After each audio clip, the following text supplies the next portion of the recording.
Bonjour, bon après-midi, bonsoir, ça dépend à l'heure que vous allez nous recevoir sur votre petit écran. Nous sommes sur le plateau de Canal Vie avec l'homme de Dieu, le bishop des bishops, le docteur Martin. Bonsoir, homme de Dieu.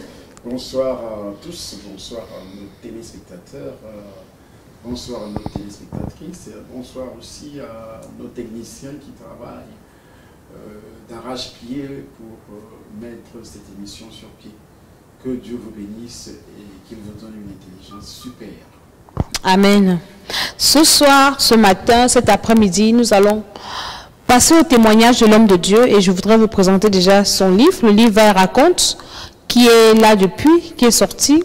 Donc, tout ce que nous allons dire ici sera dans ce livre. Donc, tu peux te procurer de ce livre. À la fin de l'émission, nous allons vous dire comment est-ce qu'il faut faire pour se procurer. Donc, ce jour, nous allons parler du témoignage de l'homme de Dieu, de son histoire, de ce qu'il a vécu dans sa famille et ce qui l'a poussé à pratiquer la magie, la sorcellerie, parce qu'il y a toujours une origine à toute chose. Il y a toujours un déclic. Qu'est-ce qui l'a amené? Et ce sera le but de notre émission. Homme de Dieu, je reviens à vous. Je vais vous donner la parole tout à l'heure. Vous allez nous parler un peu de votre famille, parce que nous savons que tout se passe dans la famille. Avant que vous n'entrez dans la magie, vous êtes quand même né dans une famille. Vous aviez un père, une maman, et vous êtes né dans un village. Qu'est-ce qui s'est passé? Merci. En ce qui concerne ma famille, sur le plan religieux, cette famille ne connaissait pas Dieu. Sinon, Dieu ne s'était pas encore révélé dans la vie des membres de cette famille comme il venait de le faire par mon père. Donc, je suis né dans une famille absolument religieuse qui croyait en Dieu, mais qui n'était pas né de nouveau, entre guillemets, comme on le dit. Et sachant que lorsqu'on n'est pas né de nouveau, on n'est pas enfant de Dieu. Donc mon père n'était pas enfant de Dieu, ma mère n'était pas enfant de Dieu. Les deux appartenaient quand même à la religion. Ils s'intéressaient à la chose de Dieu, mais Dieu ne les connaissait pas. Et moi, je ne le savais pas, comme je le dis tout le temps, que tous les chrétiens iront en enfer. D'autres sont scandalisés d'entendre cette parole, que tous les chrétiens iront en enfer. Effectivement, mon père, après son décès, il s'est retrouvé en enfer, je le sais, parce qu'on ne peut pas entrer au ciel si on n'est pas né de nouveau. Ça, c'est sur le plan religieux. Et sur le plan culturel, c'est des gens qui adoraient effectivement les fétiches, les traditions, les coutumes. Et pourtant, la Bible nous met en garde en disant « Prenez garde que personne ne fasse de vous sa proie par la philosophie, par une vaine tromperie, s'appuyant sur la tradition, les traditions du monde et non sur Christ. » Christ, ici, il se révèle dans la vie de celui qui est né de nouveau. Pour le cas de mon père ou de ma mère, ils n'étaient pas nés de nouveau.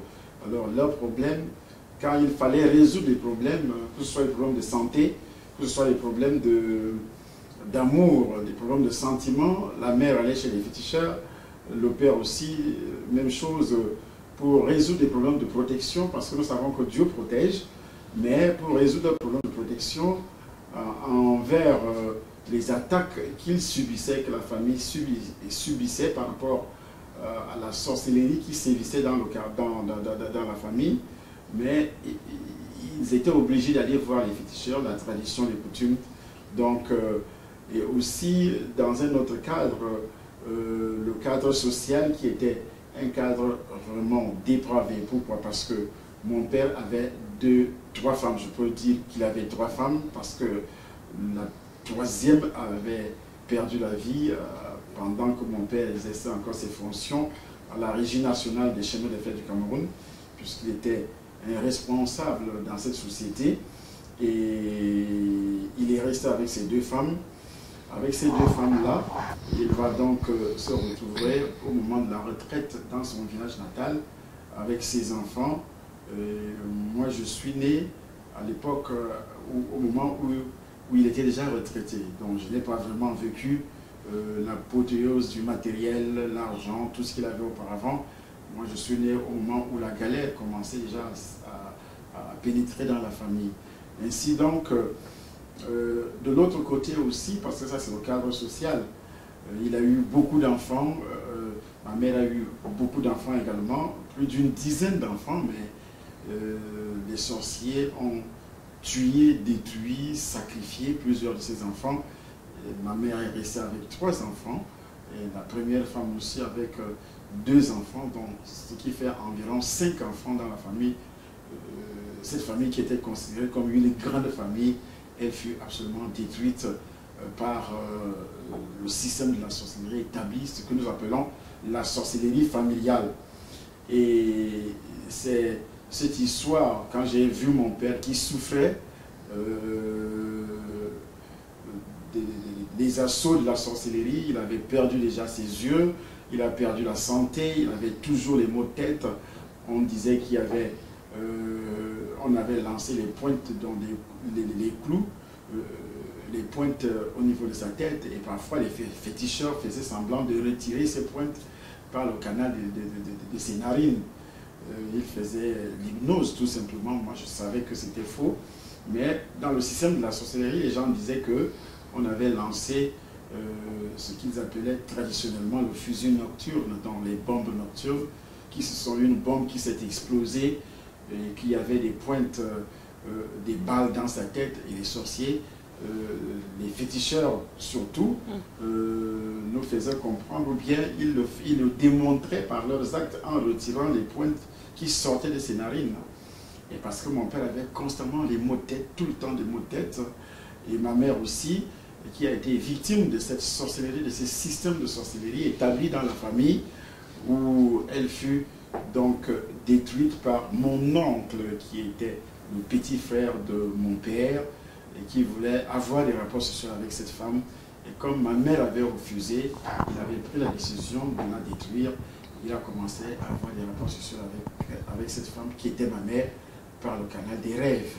Et c'est ainsi que il va déposer, mon oncle va déposer le serpent dans le ventre de ma mère, qui s'est manifesté par des maladies. Ces actions se sont manifestées par des maladies bizarres comme le fibrome des trompes et d'autres maladies.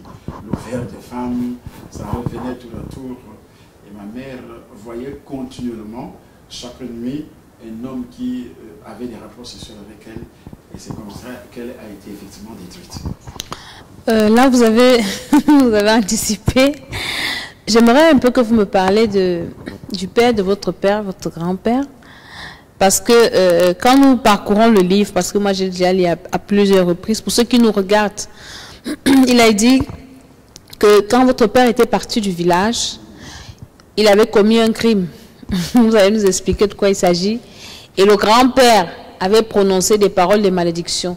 Quelles sont ces paroles de malédiction? Est-ce que ce n'est pas peut-être ces paroles qui l'ont accompagné et qui l'ont ramené? Et après, parce que tout le récit que nous venons d'écouter, c'est que le père et son bail est rentré. C'est quand il rentre, déjà il rentre dépouillé, et puis il est la victime des sorciers, on en met les balles dans sa tête, ses femmes commencent à perdre des enfants, ainsi de suite. Donc qu'est-ce qui s'est passé avec le grand-père et les paroles qu'il avait prononcées? Oui, pendant que mon père grandissait dans cette famille, qui était d'abord une famille polygamique, comme tout bon africain, qui a un peu de moyens, ou bien qui occupe le rang de patriarche. Mon grand-père était un grand patriarche qui avait beaucoup de femmes, une quinzaine environ. Et mon père donc va tisser un lien avec la dernière de ces femmes-là, qui était très jeune, qui était plus jeune que mon père. Pourtant, mon père, il y avait aussi d'autres enfants, d'autres fils. Mon père avait à l'époque 19 ans. Il a donc eu des contacts sexuels avec cette femme qui était la femme de son père. Il avait près de 15 épouses. Donc, il a eu donc des contacts sexuels avec cette femme. Elle est tombée enceinte et mon grand-père a eu vent, il a entendu ce qui s'est passé, que sa femme est enceinte. Pourtant, à l'époque, il ne pouvait pas aller avec toutes ces femmes au cours d'un mois, 2 mois, 3 mois, 4 mois, 5 mois passaient sans que la 4e ou la 5e femme passe sur son lit. Alors, comment se fait-il que depuis 2 mois, depuis 3 mois, tu n'es pas passé sur mon lit et subitement tu es enceinte? Et la fille va déclarer que c'est ton fils. C'est ton fils qui est donc l'auteur de cette grossesse. Et quand mon père a appris ça, que son père, donc mon grand-père est déjà informé qu'il est l'auteur de la grossesse de son épouse, mon père va prendre la fuite. Il prend la fuite pour aller en ville, se chercher, comme on le dit, il n'avait que 19 ans.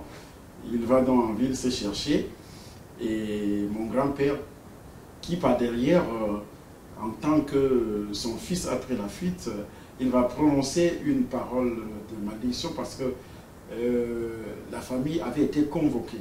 D'autres patriarches du village avaient été convoqués pour ce problème. Ils ont été informés sur ce que mon père, l'acte que mon père avait posé en ayant des rapports sexuels avec la femme de son père. C'était un scandale dans la famille. Alors, au cours de cette réunion, avec les patriarches, avec les membres de la famille, et on a posé la question à mon père, mais où est ton fils? Au grand-père. À mon grand-père, où est ton fils dont il est question aujourd'hui? Et on a répondu, on a donné la réponse qu'il a pris la fuite, il est parti en ville. Et mon grand-père, qui était dans le père de mon père, va prononcer une parole en disant « Il reviendra comme il est parti ». Donc c'était une parole de malédiction. Il est parti pauvre, ça veut dire qu'il va revenir effectivement pauvre. Et c'est ce qui s'est passé. Mon père, qui avait donc quand même trouvé du travail malgré le poids de cette malédiction qui le poursuivait, il a trouvé un travail bien rémunéré, puisqu'il avait un bon salaire, il était un responsable dans la société, mais les paroles de malédiction qui pesaient sur lui ont beaucoup plus travaillé sur son salaire. Alors, il n'avait rien réalisé avec l'argent qu'il gagnait. Comme la plupart des gens, peut-être qui nous regardent aujourd'hui, gagnent beaucoup d'argent, mais au bout du compte, ils ne réalisent absolument rien avec ce qu'ils gagnent. Mon père va donc travailler pendant plus de 30 ans à la Régie nationale des chemins de fer du Cameroun. Il fut retraité, et quand il regagne son village rien qu'avec les 2 femmes. Donc c'était déjà une malédiction, puisque l'une de ces femmes, c'est-à-dire de ses mamans, avait aussi prononcé une parole de malédiction en disant qu'il sera enterré, que mon père sera enterré sur la cuisse d'une femme. Oh là. Donc ça veut dire que c'est pourquoi mon père avait vraiment toutes les femmes qui passaient sous son nez, comme on le dit généralement, qu'il tire sur tout ce qui bouge.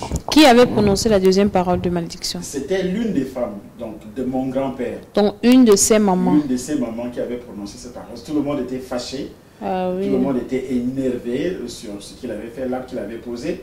Et quand je rencontre cette même parole dans la Bible, dans le livre de 1 Corinthiens chapitre 5, à partir du premier verset, qui raconte l'histoire d'un fils qui avait eu également des contacts sexuels avec la femme de son père. De son père, dans l'église de Corinthe. Dans l'église de Corinthe, et l'apôtre Paul prononce une parole de malédiction en disant qu'un tel homme soit livré à Satan pour la destruction du corps, afin que l'âme et l'esprit soient sauvés au jour du Seigneur.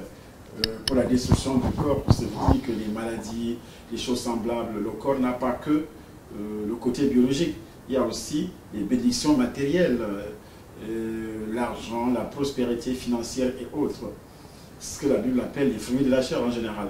Parce qu'il n'y aura pas d'argent au ciel, il n'y aura pas de femme au ciel, il n'y aura pas d'épouse au ciel, il n'y aura pas de voiture au ciel. Tout cela, c'est le corps qui aime ce genre de choses. En ce qui concerne l'esprit, l'esprit c'est Dieu. Donc l'apôtre Paul prononce une parole qui a attiré mon attention et ça m'a rappelé les paroles que ce grand-père avait prononcées sur son propre fils et qui ont pesé lourd dans les finances, dans le matériel, dans les relations, même les relations entre mon père et ma mère ont été vraiment perturbées. Ma mère quittait le foyer, abandonnait le foyer tout le temps. Elle se réfugiait dans sa patrie, dans son village natal, chez les Bassa, puisqu'elle était Bassa du nom Ekele, pour ceux qui connaissent le Cameroun. Donc à tout moment, elle devait toujours quitter le foyer, alors que mon père, qui était déjà fatigué, ne faisait absolument rien de mal. Mais il y avait eu l'instabilité dans le foyer à cause de toutes les paroles qui ont été prononcées par les anciens, par les parents, quand mon père avait 19 ans. Pour revenir sur cette question, voilà, beaucoup d'enfants dans le foyer ont des vies totalement détruites à cause des paroles négatives et aussi de sorcellerie prononcées par les parents, le père, la mère, les oncles et autres. Mon père les aînés, on peut dire aussi les aînés. Oui. Et mon père a vécu tout cela et il s'est retrouvé les mains vides selon les paroles que le grand-père avait prononcées. Il reviendra comme il est parti, mais après avoir travaillé plus de 30 ans à la Régie nationale des chemins de fer du Cameroun, il est revenu, retraité, il n'a pas construit une belle maison et pourtant il avait tous les moyens pour le faire. Donc, quand nous écoutons tout ce récit, ce qu'on peut retenir, c'est que la malédiction, quel que soit le nombre d'années, si elle n'est pas détruite, parce que le père de l'homme de Dieu n'avait jamais reçu le Seigneur, cette malédiction a pesé sur sa vie parce que ça venait déjà de son père. Et ce que j'ai retenu également, c'est que il a été d'abord accusé, il a posé un acte, il a été accusé, c'était comme un tribunal.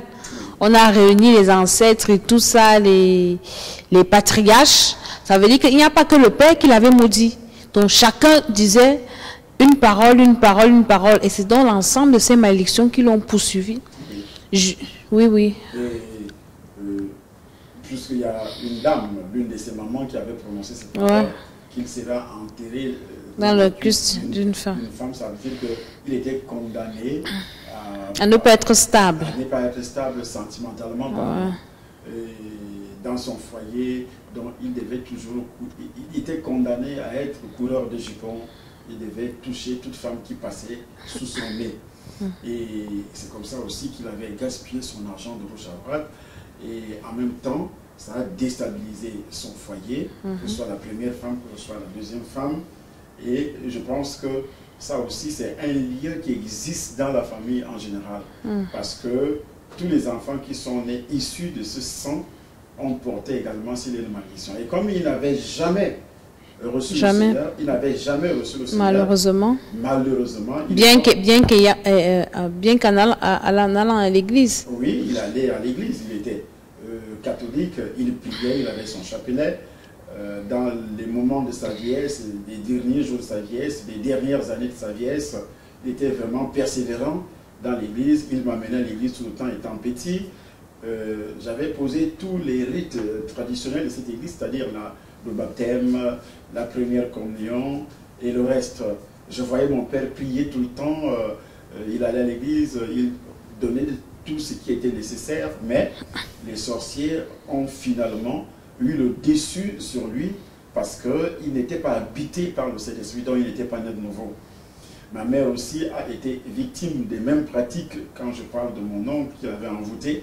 Pourtant, elle appartenait à l'église protestante dès sa naissance parce que toute la famille est union et était de l'EPC. Elle est de l'EPC jusqu'à ce jour. Donc, elle fut également détruite lorsqu'on avait déposé ce serpent dans son ventre et elle est morte à l'âge de 38 ans. J'ai une question qui me vient à l'esprit. Est-ce que pendant le temps que vous avez vécu avec votre père, docteur, est-ce que vous avez entendu votre père peut-être regretter ce qu'il avait fait ou bien parler avec ses frères ou raconter? Parce que peut-être le fait qu'il allait à l'église et qu'il vous amenait tous à l'église, ses enfants, c'est une façon pour lui de se repentir à sa manière. Oui, se repentir à sa manière puisque cette relation... le père de Garas, l'enfant en question que mon père a eu avec cette femme. Donc en passant, il a eu un enfant avec la femme de son père, oui. Avec un enfant, avec la femme de son père. Et cette histoire revenait tour à tour, mais je ne l'avais jamais entendu vraiment. Je n'avais jamais entendu mon père regretter. Il a raconté ça comme une histoire. Les parents aussi racontaient ça comme une histoire, mais regretter à fond, je n'avais jamais pas vraiment. Entendu. Et l'enfant qui est issu de cet inceste-là, il a été élevé par qui? Par le grand-père? Il a été élevé par le grand-père. Parce que le père avait pris la fuite. Oui, puisque le père avait pris la fuite, l'enfant a été élevé par le grand-père, reconnu par le grand-père. Et qui est devenu un support important, puisque c'est ce même enfant qui m'avait élevé, moi aussi. Bon, ce que j'aimerais savoir, est-ce que le grand-père a vraiment accepté cet enfant? Parce qu'on voit souvent dans des familles, ce genre d'enfants, également, ils sont maudits. On les maudit, on les rejette. Comment ça s'est passé avec lui dans la famille du grand-père, et ainsi de suite? Il avait été accepté par le grand-père, puisque oui. C'est quelqu'un qui avait posé des actes très positifs dans la famille et qui était vraiment, comment je peux qualifier, puisqu'il est devenu catéchiste dans l'église catholique, catéchiste du village. Ouais. Et en même temps, il a eu un peu de moyens, traditionnellement parlant, il avait sa cacaoyère, tout évoluait dans sa vie à son niveau. Mais cette relation avait aussi détruit sa vie, puisqu'il est mort victime par des pratiques de sorcellerie. Il y avait déjà des portes ouvertes. Il y avait déjà des portes ouvertes de part et d'autre. Il avait une racine tout à fait polluée. Satan s'est saisi de cette racine pour le détruire. Il fut détruit et malgré qu'il fut catéchiste à l'époque, mais il vivait féticheur sur féticheur, tradition sur tradition pour essayer de se protéger. Ses enfants aussi, donc, comme Gaspard qui est mon directeur de cabinet aujourd'hui, il a été aussi victime des pratiques de sorcellerie où parfois ce sont les tibias qui sont coupés, des blessures, des envoûtements. Sa grande sœur, la grande sœur de Gaspard, je fais allusion de sa mort dans mon livre témoignage, dont son père était catholique. Elle a été tuée, la vie était fragile.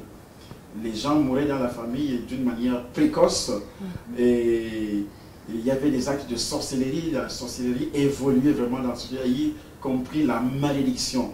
Donc toutes les paroles qui étaient prononcées, les gens se maudissaient les uns contre les autres. Ils prononçaient des paroles négatives, que ce soit les enfants, les grands frères, les petites sœurs. Donc la malédiction était monnaie courante. C'était une marmite dans la famille. Et tous les membres de la famille, à partir du Nyon, dans le fleuve qui arrose notre village, jusqu'à près de 20 km, tout le monde était victime de cette sorcellerie, comme je le dis dans le livre témoignage. Donc je reviens un peu sur le père qui avait fui, parce que, pardon, il devait fuir la mort. Et quand il est revenu, certainement il est revenu après le décès du grand-père. Maintenant, quand il est revenu, il a trouvé l'enfant. Il était comment il avait grandi et comment est-ce qu'on lui a présenté l'enfant? Est-ce qu'il y a une relation entre père et fils, entre les deux, ou bien c'était comment? Qu'est-ce qui s'était passé? Oui, déjà quand il travaillait, l'enfant le fréquentait. Donc l'enfant quittait le village pour aller... de temps à autre rencontrer son père biologique, qui était mon père. Qui lui avait dit, dans la famille lui avait dit qu'en fait... L'enfant a été informé dès son bas âge que, effectivement, voici ce qui s'est passé, puisque lui-même, il appelait mon père papa. Oh. Oui, il appelait mon père papa, à tout moment il le disait, lui-même racontait l'histoire, ce qu'il a entendu quand il grandissait, et aussi c'est lui qui était le premier à me rapporter les paroles de grand-père, comment le grand-père avait maudit son père, et ainsi de suite. Donc c'est sûr qu'on avait passé le temps à raconter à l'enfant. L'enfant, ce que mon père avait fait, que c'était pas un acte passé.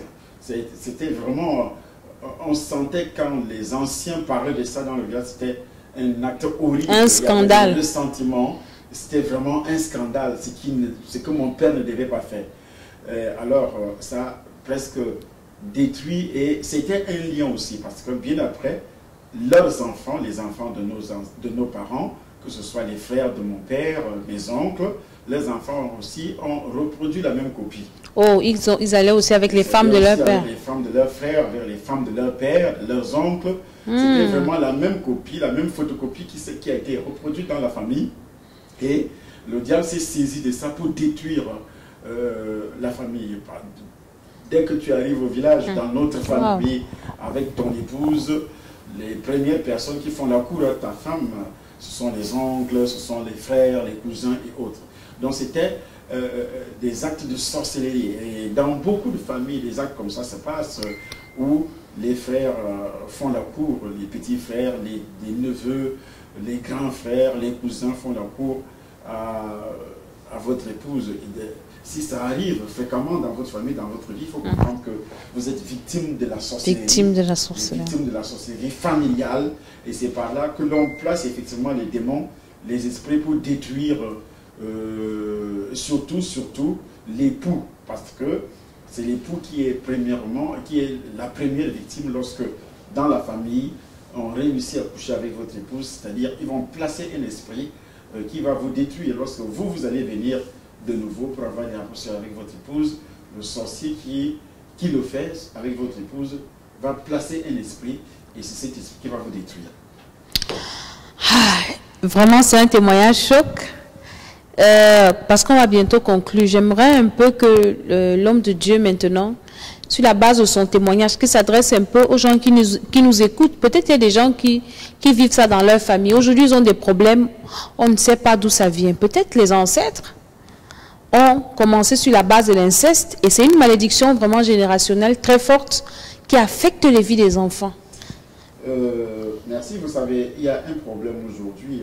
Par exemple, ceux qui sont nés ici en Europe, nous sommes en Europe, ils pensent qu'ils sont déjà européens, même si vous avez un titre de séjour, ou bien une nationalité quelconque, américaine, ou bien française, belge ou autre, je ne sais quoi. Alors, il faut comprendre que vous avez les racines, vos racines se trouveraient quelque part en Afrique, dans un pays comme le Cameroun, le Congo, le Gabon ou autre. Dans une famille, parce que nous parlons du pays, et le pays, c'est l'association de toutes ces familles réunies qui forment le Cameroun. Donc chaque personne a sa racine dans sa famille. Et dans cette famille, il y a eu des actes qui ont été posés, comme la famille mondiale qui est toute l'humanité. Il y a un acte qui a été posé, et cet acte-là, c'est le péché originel qui aurait donc pollué toute la société humaine dans le monde entier. Et dans votre famille, il y a des actes qui ont été posés. Ce que la Bible appelle la vaine manière de vivre que nous avions hérité de nos pères. C'est un héritage qui commence sur Adam, qui touche nos ancêtres, qui touche nos parents. Là, je parle de ma propre famille. Et chaque personne qui regarde cette vidéo a aussi un père et une mère. Alors, qu'est-ce qui s'est passé avant votre naissance? L'apôtre Pierre va jusqu'à dire, ils veulent ignorer. Ils veulent ignorer. Il y a vraiment des gens qui veulent ignorer, qui ne veulent pas connaître, qui ne veulent même pas savoir ce qui s'est passé dans leur propre famille. Ils pensent qu'ils sont tombés du ciel, ou bien ils sont nés comme Jésus-Christ qui n'avait pas un père terrestre. Non, vous avez un père terrestre, vous avez une mère, ça veut dire que vous avez un bagage dans votre passé, et ce bagage va vous suivre. Si vous tentez d'ignorer, ça va toujours vous suivre et ça peut apporter beaucoup de dégâts dans votre vie. Que ce soit les relations au niveau de l'époux et de l'épouse, que ce soit les finances, votre vie professionnelle et aussi la santé physique, les problèmes sentimentaux et autres. Donc il faut toujours, même si vous avez reçu le Seigneur, il y a d'autres qui disent, oui, moi j'ai reçu le Seigneur, si une personne est en Christ, elle est une nouvelle créature, les choses anciennes sont passées, tout est devenu nouvel. C'est vrai, mais ça ne peut pas passer si vous ne faites pas l'examen, votre examen de conscience, et si vous ne regardez pas ce qui s'est passé en arrière. Pourquoi chez les Hébreux, qui auparavant, quand ils péchaient, ils voyaient que ça n'allait pas dans la famille, ils se réunissaient, ils commençaient à confesser les péchés de leurs ancêtres, les péchés de leur père, et leurs propres péchés. Pourquoi cela a été fait? Parce que ils n'étaient pas du tout comme un fruit qui est tombé. Chaque fruit a un arbre et chaque arbre a une racine. Donc, si vous essayez de fermer les yeux sur les actes de vos parents, ça veut dire que vous recevez le Seigneur, vous irez au ciel, mais vous allez souffrir. C'est pourquoi il y a trop de blocages dans la vie de plusieurs personnes. Je vois dans l'histoire de l'homme qu'on appelle Simon le magicien, que Philippe avait amené à la conversion. Et quand l'apôtre Pierre descend pour imposer les mains aux chrétiens de cette église qui avait quand même reçu le Seigneur, avec un témoignage poignant, la Bible dit Simon lui-même aussi avait cru. Et il voyait avec étonnement les miracles que Philippe produisait par le nom du Seigneur. Alors un jour, Pierre est arrivé pour imposer les mains aux gens qui avaient reçu le Seigneur, afin que ce dernier reçoive le Saint-Esprit. Alors, qu'est-ce qui va se passer? Simon qui n'était pas rempli du Saint-Esprit, pourquoi? Parce qu'il y avait des liens dans sa vie.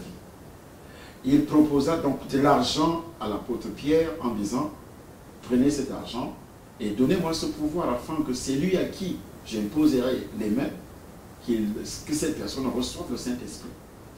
L'apôtre Pierre va prononcer une parole sur ce monsieur. Je n'oublierai jamais la racine de cette parole lorsque j'avais reçu le Seigneur et j'avais compris exactement, selon la révélation que le Saint-Esprit m'avait donnée, que même si vous êtes chrétien, vous venez de recevoir le Seigneur, ou bien vous êtes un ancien chrétien, il y a ce qu'on appelle le fiel amer. L'apôtre Pierre dit, je vois que tu es dans un fiel amer et dans les liens de l'iniquité. Alors, quelqu'un qui a reçu le Seigneur et qui est dans les liens de l'iniquité, quel lien d'iniquité encore? Posez-vous la question. Essayez de lire la parole de Dieu pour comprendre cette parole avec la révélation. Je vois que tu es dans un fiel amer et dans les liens de l'iniquité. Or, le premier témoignage dit que Simon avait reçu le Seigneur. Il a reçu le Seigneur comme les autres chrétiens. Mais qu'est-ce qui s'est passé? Qu'est-ce qui s'est passé pour que l'apôtre discerne qu'il est encore dans les liens de l'iniquité? Dans le livre de 1 Jean, chapitre 1er, à partir du verset 8, verset 9, et même le chapitre 2, il est dit que Dieu pardonne le péché et il purifie l'iniquité. Il purifie quoi, le bien? Mais qu'est-ce que ça veut dire? Est-ce qu'il peut pardonner sans confession, sans repentance? Non. Est-ce que le péché peut être, on peut parler de repentance sans identifier l'acte, sans identifier le péché? Non, c'est pratiquement impossible. Alors, il faut se repentir, c'est-à-dire on a identifié l'acte qui a été posé. Et puis, lorsqu'on confesse, on se répand et on confesse, et après la confession, Dieu purifie l'iniquité. Et pourquoi les Hébreux étaient poussés aussi à confesser les péchés de leurs ancêtres? Parce qu'en confessant, Dieu purifiait l'iniquité et les malédictions que Dieu avait prononcées, les malédictions n'allaient pas les poursuivre. Il brisait les liens. Il brisait les liens. Le lien de cette malédiction. Alors vous, on accepte le Seigneur en lien. On s'identifie par le corps de Christ. Et pour s'identifier au corps de Christ, il faut d'abord se repentir. Se repentir, c'est identifier l'acte qui a été posé par le Père, ou bien par moi-même, par la mère, ou bien par moi-même, et je confesse. Et après, l'iniquité est donc purifiée, le lien de malédiction est brisé après la confession, après l'identification, après la repentance. Alors si vous fermez les yeux sur les actes de vos parents, sachez que vous allez souffrir. Vous n'irez pas en enfer, certainement, mais vous allez souffrir. Vous pouvez aussi aller en enfer parce que l'ennemi va utiliser les mêmes liens pour vous pousser à commettre des péchés afin que vous soyez rejetés par le Seigneur. Comme ce qui s'est passé dans le cas de Ananias et Saphira. Et Moïse aussi. Moïse aussi.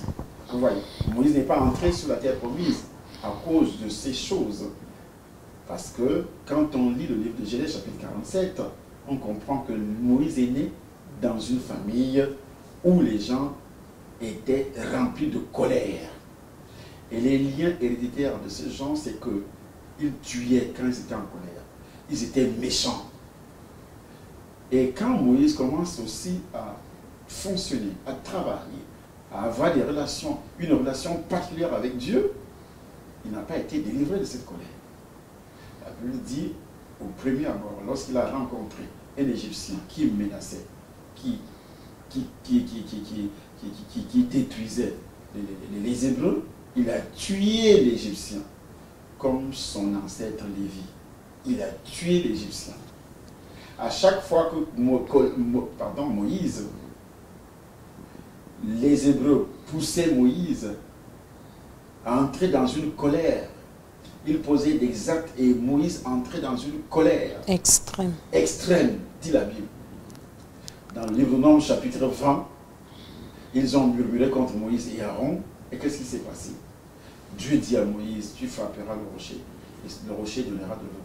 Mais qu'est-ce que Moïse a fait à cause de la colère? Il est allé au-delà de ce que Dieu. Et il a mis même la parole de Dieu en doute. Est-ce que c'est sur ce rocher que nous vous ferons sortir de l'eau? Dieu s'est fâché. Dieu a dit à Moïse, à partir d'aujourd'hui, tu n'entreras plus sur la terre promise. Pourtant, c'est lui-même qui avait promis à Moïse que c'est toi qui feras entrer ce peuple sur la terre promise. à cause de la colère héréditaire. Voilà ce qui est arrivé à Moïse. Et vous allez me dire que c'est Moïse, c'est l'Ancien Testament. L'Ancien Testament, c'est la parole de Dieu. Et nous allons citer également beaucoup d'autres choses dans la prochaine émission. Donc, ce qui s'est passé dans le Nouveau Testament. Pourquoi Jésus-Christ va délivrer Pierre en changeant d'abord le nom de Pierre. Nous allons revenir là-dessus pour voir comment Dieu fonctionne, que ce soit dans l'Ancien Testament, que ce soit dans le Nouveau Testament. Ça, c'est la première vidéo et la deuxième vidéo. J'ai une dernière question avant de conclure la vidéo. Là, on a un peu fait le tour de la famille, le grand-père, le père, la mère. En quelques minutes, pour conclure, après la mort des parents, parce que certainement les parents sont morts, le père est mort frappé par la sorcellerie, la mère. Maintenant, quelle était votre vie après? Peut-être c'est ça qui vous a poussé à entrer dans... Oui, ma vie était une vie de souffrance. D'abord, je n'ai plus de père, je n'ai plus de mère, puisque les deux ont été tués par les sorciers dans leur propre, les membres de notre famille, qui étaient vraiment des sorciers chevronnés. Ils ont détruit mon père, ils ont détruit ma mère. Alors moi, je me posais la question, moi je me posais des questions, des nombreuses questions que je ne trouvais pas de réponse. Parce que je voyais mon père prier, je voyais ma mère prier. Et je savais que ce sont les sorciers qui ont détruit mon père, qui ont détruit ma mère. Et pourquoi mon père priait? Et ceci m'avait placé, je peux dire, dans des problèmes sérieux, dans des doutes même sur l'existence de Dieu. Je savais que Dieu n'existe pas. Alors si Dieu existe, il doit être méchant. Pourquoi Dieu peut abandonner quelqu'un qui le sert? Parce que je voyais mon père servir Dieu, entre guillemets. Je voyais mon père qui priait tout le temps, entre guillemets. Alors je n'avais jamais compris que si tu n'es pas né de nouveau, Dieu ne peut rien faire avec toi. Même si tu pries. Même si tu pries. Même si tu vas à l'église. Même si tu vas à l'église, tu vas dormir à l'église. Même si tu vas dans une église réveillée. Tu vas dans une église de réveil, tu n'es pas né de nouveau, tant pis pour toi. Tu es à la merci, tu es la proie de Satan. Alors, mon père va mourir de cette façon. J'ai commencé à avoir des doutes sur l'existence de Dieu. Et je me disais, Dieu n'existe pas. Si ce Dieu existe, il doit être méchant. Je ne voulais plus rien entendre du côté de Dieu. Alors, comme le diable connaissait déjà ma position, c'est ainsi qu'il va donc exaucer ma prière, entre guillemets. Lorsque je rencontre donc ce jeune homme, c'est un ami. Une prière de vengeance. De vengeance. Ça n'existe pas. Et il faut donc chercher quelque chose pour... Parce que j'entendais toujours mon père qui disait, lorsque quelqu'un posait un acte négatif contre lui, il disait Dieu va se venger, Dieu va se venger. Et moi, je ne voyais pas Dieu réagir. Alors, je me disais, ce Dieu n'existe pas. Alors, pourquoi? Donc, pour se venger, je savais que ce sont mes oncles qui étaient responsables de la destruction. La famille qui était déjà décimée, donc ce sont mes oncles, les membres de la famille qui ont détruit ma famille. Je nourrissais, je faisais grandir une haine, des ressentiments envers mes oncles, envers les parents de mon père. Je disais, ils sont responsables parce que moi j'ai souffert étant enfant. J'ai souffert à partir de 6 ans. J'ai commencé à pêcher le poisson pour nourrir la famille, pour nourrir ma petite soeur, mes 2 petites soeurs. C'est moi qui pêchais le poisson oignon. J'ai essayé aussi de travailler avec mes propres mains à l'âge de 9 ans, 10 ans, 11 ans pour avoir un peu de sous, s'acheter un cahier, un livre, pour avoir un peu de sous, l'argent de poche pour les rentrées scolaires, alors que les autres enfants avaient les parents. Et je voyais, même dans mon village, on se moquait de moi. Les mêmes sorciers qui ont tué, qui ont détruit ma famille, se moquaient de moi, me maudissaient même d'ailleurs. Alors cela, j'étais vraiment en colère contre les membres de ma famille. Ceci m'avait donc poussé à dire que voilà, il faut que je sache pourquoi mes parents sont morts. Il faut aussi avoir des puissances parce que c'est la sorcellerie qui était vantée dans la famille, les œuvres sataniques qui étaient vantées dans la famille, même les petits-enfants parlaient de la sorcellerie, les grandes personnes parlaient de la sorcellerie. C'était comme si on faisait la promotion de la sorcellerie dans la famille. Alors, ça a commencé à m'intéresser parce que moi, je ne suis pas né, je n'avais jamais été initié à la sorcellerie comme les autres. Et pour être bref, c'est ainsi que je rencontre donc un ami dans une salle de classe qui avait des livres de magie. Ça, on va voir ça à la prochaine vidéo. Comment je suis donc entré en contact avec les grands médiums de ce monde et j'avais été donc initié. Ça, on verra ça donc à la prochaine vidéo, comment l'initiation... L'initiation.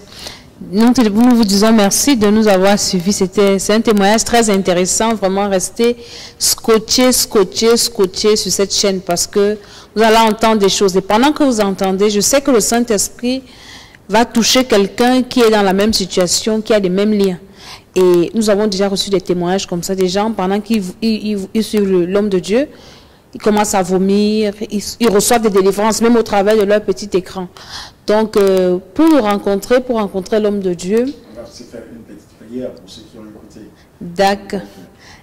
D'accord, je donne quand même d'abord les adresses du Temple des Nations à Paris. Nous sommes au 34 avenue du Vieux Chemin de Saint-Denis, au 92 390 Villeneuve-la-Garenne, le Temple des Nations. Donc nous avons culte le jeudi de 18h à 21h, le vendredi de 18h à 21h et le dimanche de 9h à 13h. Donc nous sommes là avec des cultes de délivrance, des cultes de révélation, de libération. Beaucoup de miracles se produisent.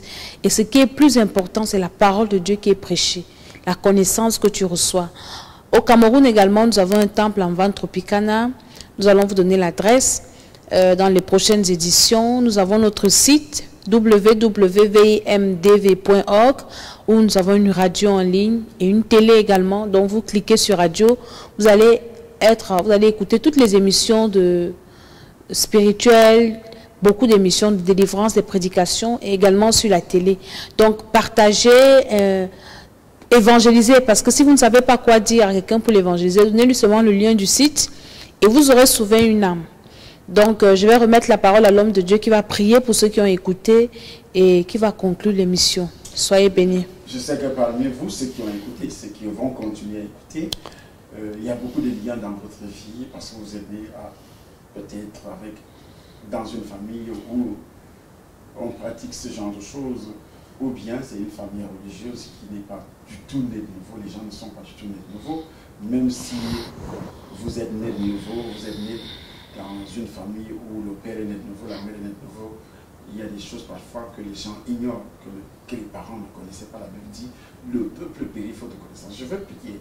Si vous n'avez pas encore reçu le Seigneur, je vous demande tout simplement de baisser la tête et de reconnaître que Jésus-Christ est votre sauveur personnel et en même temps de d'invoquer son nom. La Bible dit, celui qui invoquera le nom du Seigneur sera sauvé.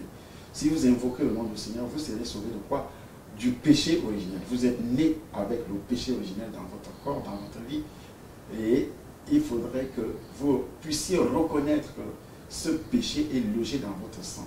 Et que c'est seulement le sang de Jésus qui peut vous délivrer de ces péchés. Et en même temps, vous délivrer des péchés héréditaires que vous allez identifier vous-même, comme je le disais, et en même temps vos péchés personnels. Donc, priez ensemble avec moi en répétant ces paroles, en disant tout simplement, Seigneur Jésus, je sais que tu as été crucifié pour mes péchés. Et je sais aussi que tu es ressuscité. Et que la Bible, qui est la parole de Dieu, dit, c'est lui qui confessera de sa bouche et c'est lui qui croira dans son cœur sera sauvé. Sauvé de la puissance du péché originel, sauvé des malédictions héréditaires, des malédictions personnelles que les péchés apportent dans nos vies. Tu es libéré de toutes ces malédictions par la puissance du Saint-Esprit, par le sang précieux du Seigneur Jésus-Christ. En confessant le Seigneur Jésus-Christ, c'est recevoir le salut. Le salut qui est la délivrance du péché originel, le salut qui est la délivrance des maladies, le salut qui est la délivrance sur la pauvreté et le salut qui apporte également la protection. Il est écrit que les anges sont au service de ceux qui doivent hériter le salut et je sais que les anges sont déjà affectés pour toi, pour te protéger, pour te diriger et aussi pour répondre à toutes tes sollicitations dans la vie. Par la puissance du Saint-Esprit de Dieu, tu es libéré, guéri et délivré de la sorcellerie, de la désobéissance, de toute forme de malédiction, au nom puissant du Seigneur Jésus-Christ. Amen. Amen.